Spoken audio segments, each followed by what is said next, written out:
إذا السلام عليكم ورحمة الله تعالى وبركاته. فاليوم تعادل الفريق الوطني المغربي مع نظيره الكرواتي بصفر لمثله. إذا المباراة اللي خاضها المنتخب الوطني هذا اليوم منحته نقطة يمكن أن نعتبرها إيجابية بالنسبة للفريق الوطني، نظرا لقوة الخصم الذي لعب معه الفريق الوطني، باعتبار أنه وصيف للبطل لبطل نسخة 2018 التي جرت بروسيا. إذا الفريق الكرواتي كيعتبر من خيرة المنتخبات القوية بأوروبا وبالعالم أيضا، والمرشح أيضا للعب دور أدوار طلائعية في هذه المنافسة، منافسة كأس العالم بقطر. فالمنتخب الوطني اللي دخل بالتشكيل الآتي: في حراسة المرمى بونو، أيضا في الجهة اليمنى حكيمي، في الجهة اليسرى مزراوي، في اللاكس كاين نايف أكرد مع سايس، لعب أمرابط في وسط الميدان، أملاح يسانده في الجهة اليسرى، وأناحي يسانده في الجهة اليمنى. في الهجوم هناك ثلاثي اللي هو نصيري كرأس حربة، في الجهة اليسرى هناك بوفال، وفي الجهة اليمنى اللاعب زياش. فالفريق الوطني اللي دخل بالطريقة من ديال 4-1-4-1 أثناء الدفاع، ثم تتحول من 4-3-3 عندما يهاجم في في الحالة الهجومية. نفس الطريقة اللي لعب بها الفريق الكرواتي اللي هي 4-3-3، لكنه كان يعتمد على الجهة اليسرى اللي فيها بيريزيتش، اللي ما كانش يساند الدفاع، لكنه كان أكثر هجوما، فأزعج كثيرا الجهة اليمنى اللي كيتواجد بها زياش وأيضا حكيمي. ورغم ذلك فاللاعب حكيمي قام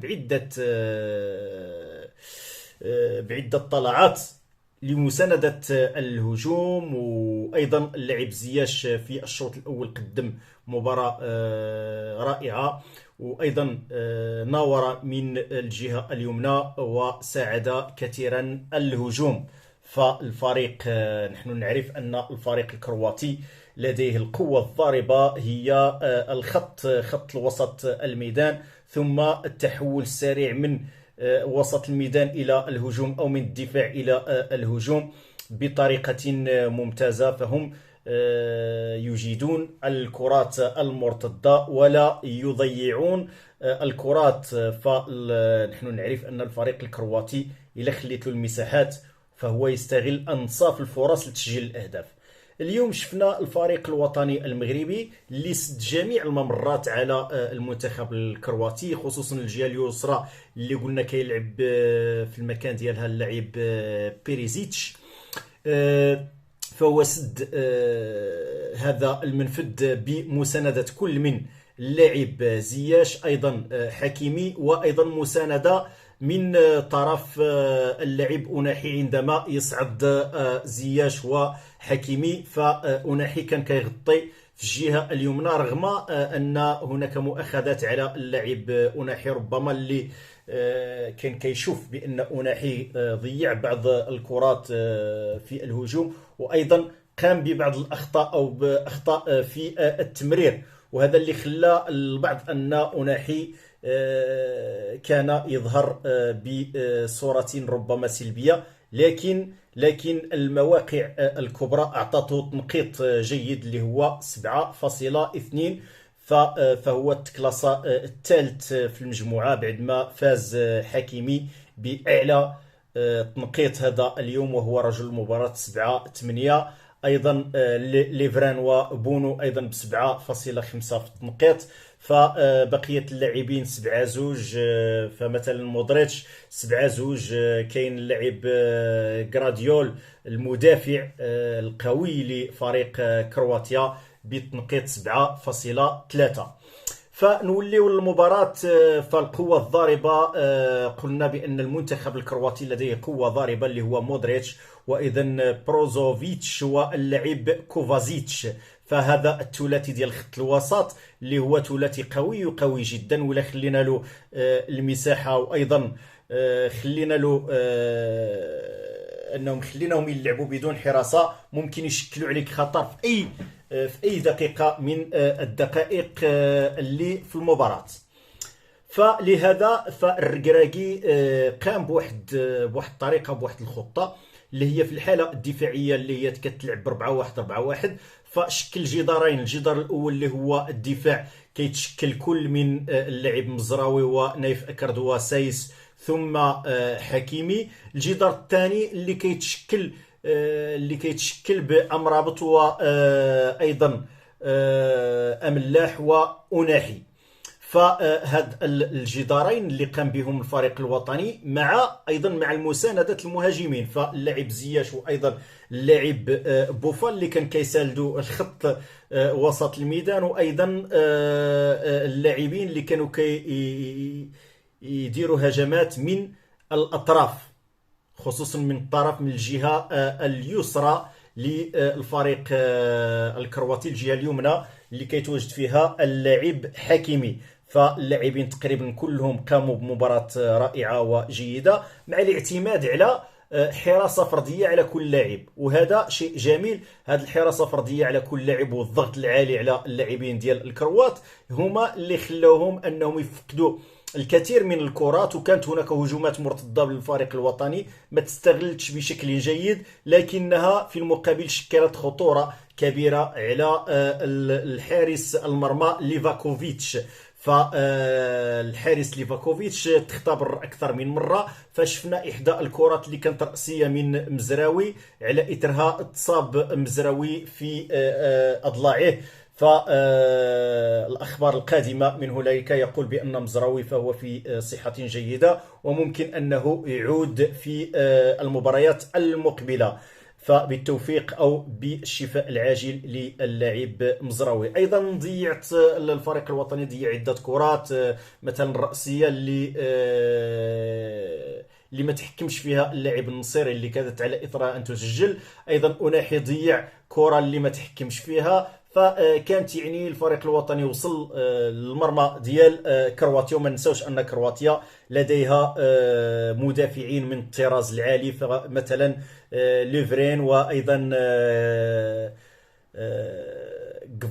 غفاديول، فهما مدافعين من الطراز العالي. ايضا في الجهه اليمنى عندهم جورانوفيتش وايضا سوسيوس، فهادو كلهم مدافعين من الطراز العالي، إضافة لخط الوسط اللي عندهم خط وسط قوي كما قلنا، قوي جدا. فلهذا فالركراكي قام بغلق جميع المنافذ حتى أنه يبعد الخطورة على المرمى الحارس بونو، فهو يعرف السرعة اللي كينتقل بها الفريق الكرواتي من وسط الميدان إلى الهجوم، وايضا من الدفاع فاحيانا يتحول الى الهجوم مباشره عبر الكرات الطويله وايضا المرتدات السريعه. اليوم الفريق الوطني ابطا من فعاليه الفريق الكرواتي، هذا اللي خلى ان الفريق الكرواتي كيفقد عده كرات، وانهم كيديروا عده تمريرات خاطئه في المباراه.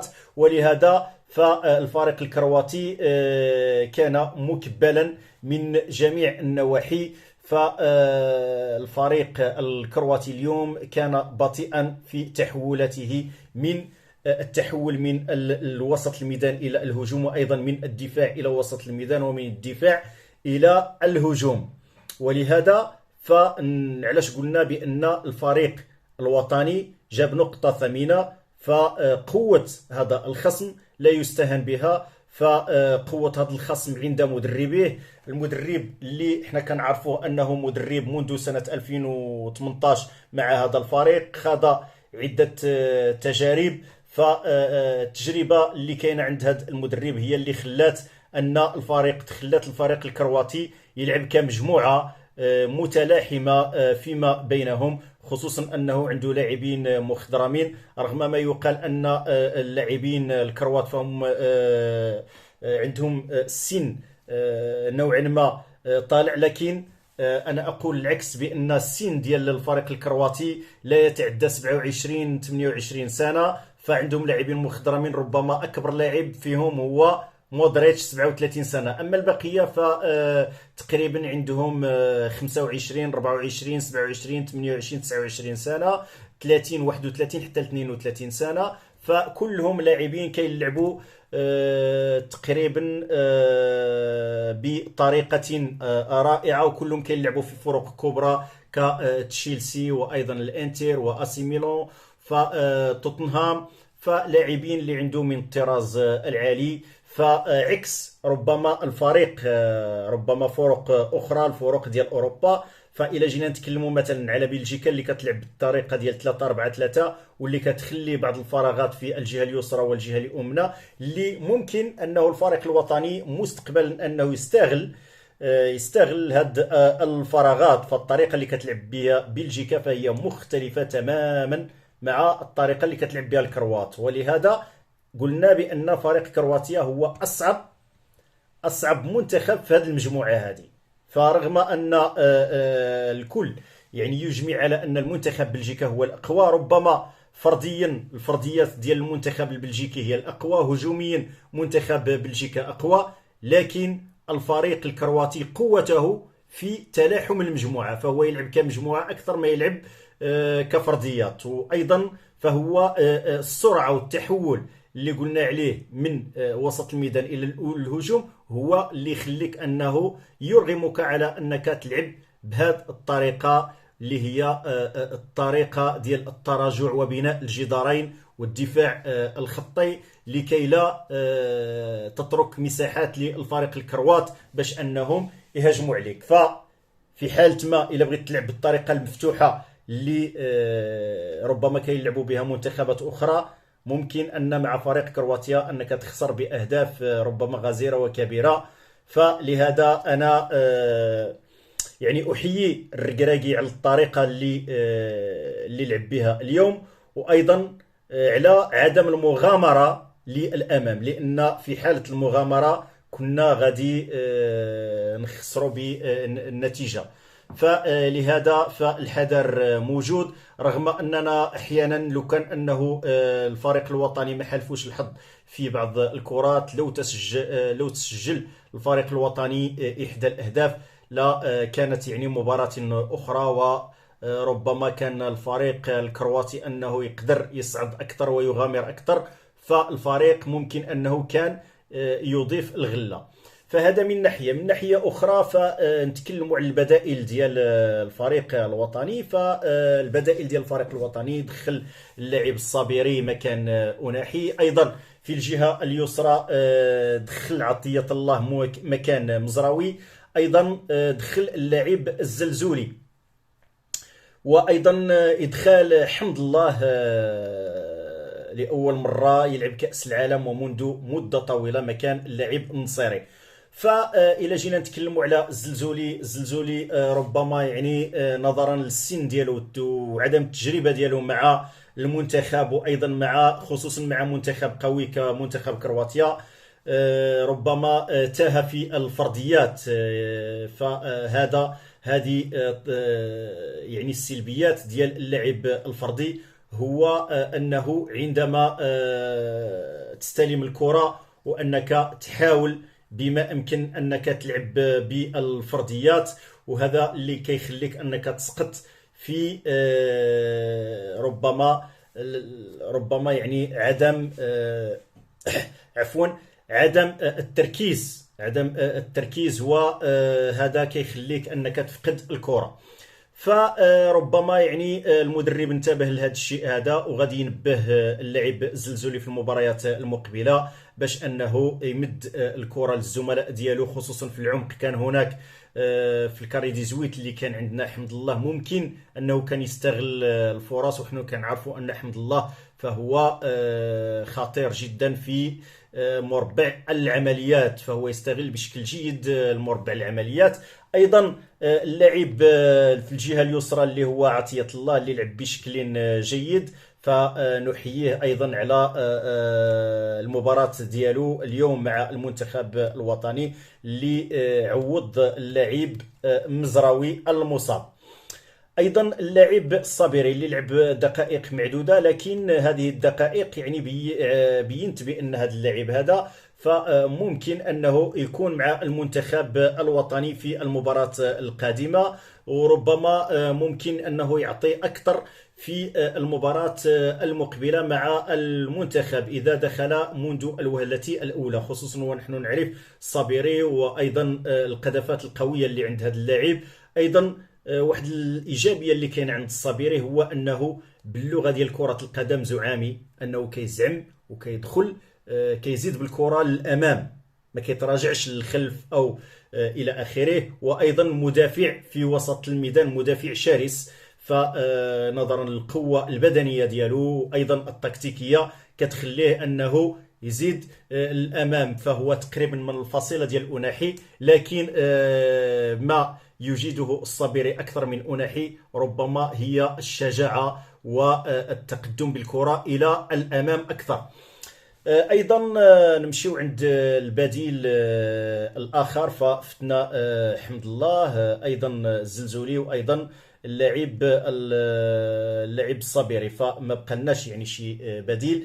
فاليوم على العموم الفريق الوطني قدم مباراة رائعة ورائعة جدا، فاللي كنتمناوه هو ان المدرب الوطني السيد الركراكي ممكن انه يعاود لهذه المباراة هذه حتى باش انه يصحح ما يمكن تصحيحه في هذه المقابلة، وايضا وضع الرجل المناسب في المكان المناسب، لان مباراة بلجيكا فهي تختلف تماما عن المباراة ديال كرواتيا. فنحن بحاجة أو بأمس الحاجة إلى 3 نقاط مع فريق بلجيكا باش أننا نقدروا نضمنوا بشكل أكبر التأهل إلى الأدوار المقبلة. ففريق بلجيكا أنا رأيته مع فريق المصري، ما كانش ذاك الفريق اللي ممكن أنه كما نقولوا بلغة كرة القدم ذاك الفريق اللي غادي يخلعنا، رغم انني اعرف بان منتخب بلجيكا لم يلعب 100% مع المنتخب المصري، فهو احتفظ بقوته لا التكتيكيه ولا البدنيه الى المباريات الرسميه. لكن الفريق البلجيكي، نحن نعرف الفريق البلجيكي فهو ماشي ذاك الفريق اللي كيلعب ادوار طلائعيه في كاس العالم. دائما العقده ديال كاس العالم المنتخب البلجيكي فهي تلازمه، فلهذا فالمنتخب الوطني قادر انه بهذه التركيبه البشريه انه يتجاوز الفريق البلجيكي بالعزيمه بالقوه. شفنا ايضا الفريق السعودي كيف تجاوز فريق الأرجنتين وما أدراك ما الفريق الأرجنتيني بالقوة وبالعزيمة وبالحماس ديال اللاعبين. فممكن حتى حنايا أننا ندوزو بلجيكا بهذه الطريقة، بلا غرينتا، بالحماس، بالقوة البدنية وأيضا التكتيكية وبالفرديات اللي عند اللاعبين ديالنا، نحاولوا أننا ما نرتكبوش أخطاء الفردية مع الفريق البلجيكي، ولم لا أننا نتحصلوا على 3 ديال النقاط، ثم نذهب للمقابلة الثالثة باش نلعبوها بأكثر أريحية لكي نضمن التأهل إن شاء الله للمرة الثانية في تاريخ المنتخب الوطني بعد التأهل لأول مرة في سنة 1986. إذا نخليوكم وإن شاء الله نكونوا أننا حللنا بما فيه الكفاية لهذه المباراة، وإلى تحليل قادم، والسلام عليكم ورحمة الله تعالى وبركاته.